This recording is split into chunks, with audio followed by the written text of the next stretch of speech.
that he does not have his identification card with him, and the defendant gave a fictitious name of Fisher Leroy, and the officer walked back to his patrol vehicle to double check, and the officer then observed the defendant exit the vehicle and sprint away despite giving him orders to stop. Pull a pistol from his waistband and pistol whip him with it multiple times on his head and face area, causing multiple cuts and bruises to his head and face area. As he proceeded to fall down on the ground, he continued to strike him in the head and face area with a closed fist and then stomp on him. Sir, you were charged with evading arrest or detention. On that case, you're facing up to a year in jail and or a $4,000 fine. You're also charged with failure to identify oneself to a peace officer while being a fugitive from justice. That kicks it up to a Class A, so you're also facing a year and or a $4,000 fine on those cases as well. We're going to do probable cause. You have the right to remain silent. Anything you say can and will be used against you. You have the right to have an attorney present. If you cannot afford one, one will be appointed to you, sir. Yes, Judge. On January 31st, 2025, the officer observed the defendant's vehicle run a red signal light at the 3400 block of Live Oak Street in Harris County, Texas. The officer further observed the vehicle completely failed to stop at a red signal light. The officer made contact with the defendant, who was observed to be behind the driver's seat of the vehicle, and the defendant stated that he does not have his identification card with him, and the defendant gave a fictitious name of Fisher Leroy with date of birth January 1st, 2006. The officer ran the name through NCIC and found a DPS picture that does not remotely resemble the defendant.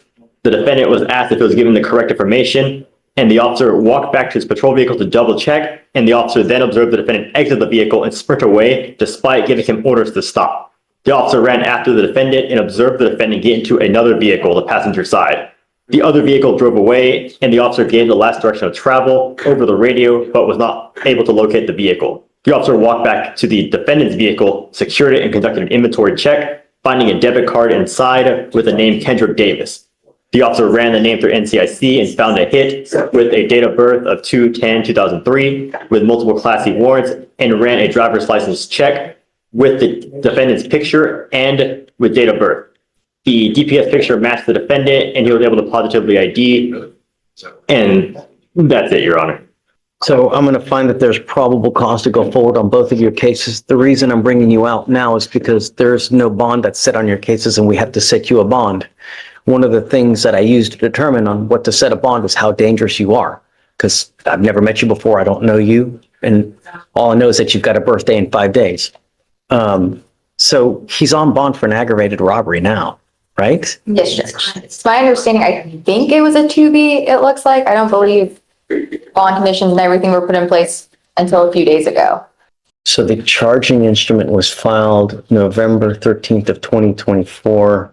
I think that you may well be right. In that case, it says here, Kendrick Rashard Davis, hereinafter saw the defendant heretofore on or about August 12th, 2024, did then and there unlawfully while in the course of committing a theft of property owned by yada, yada, yada, with intent to obtain and maintain control, intentionally and knowingly caused bodily injury to the complaining witness by using and exhibiting a deadly weapon, namely a firearm. Complainant McSweeney advised that defendant Davis proceeded to pull a pistol from his waistband and pistol whip him with it multiple times on his head and face area, causing multiple cuts and bruises to his head and face area. As he proceeded to fall down on the ground, he continued to strike him in the head and face area with a closed fist and then stomp on his face with his foot. Complainant McSweeney stated that he was in fear for his life and felt severe head pain as a result of the assault. I see that he has also picked up an evading arrest in a motor vehicle the day after our two cases. I guess that's how they caught up to him, right? They must have him, and they found him, and that's when they arrested him on that, and then got picked up on, I believe. Okay, so what happened in that case? Is he like driving 100 miles an hour? Is he? Yes, Judge. It says that the officer observed the defendant conduct an improper turn and failed to turn into the correct designated lane. They activated their lights and sirens, and the defendant evaded at speeds of 90 to 115 miles per hour for 3.5 miles on the highways and multiple residential and business streets. Okay. I think that you are an extreme danger to our public, and I'm going to do everything in my power to protect our public. The first thing I'm going to do is I'm going to leave it with me today, promising me you're not going to drive. I don't give a rat's behind what is going on in your life. I don't care if there's a burning building. You have to say 50 kittens. If I find that you drive, I can have a contempt hearing. You can be facing an additional 6 months jail and a $500 fine every time you get into a car and drive. Do you understand? Yes, sir. I'm also putting in this affidavit that you're not supposed to be in possession of any weapons as well. If I find that you have a weapon, because I don't know if you're going to get out or not, and because these cases, because of the nature of the aggravated robbery, because of the nature of this one, I'm making his bonds high, I'm going to set them at 20,000 each. So can I make an argument? Yes, Okay. absolutely. you, I Judge. don't want to get ahead of myself, please. Yes. So I was appointed to Mr. Davis this morning. I was able to talk to him a little bit in the holdover. We are requesting PR bonds for both of the cases. He's 22 years old. 21 years old. He's lived in Houston his whole life. He has a lot of family in Houston. His grandparents, mom, daughter, and siblings. Prior to being in custody, he was working at Builders First Source for around a month. Mr. Davis also lives with his grandfather who has cancer. Mr. Davis is his caretaker, is my understanding.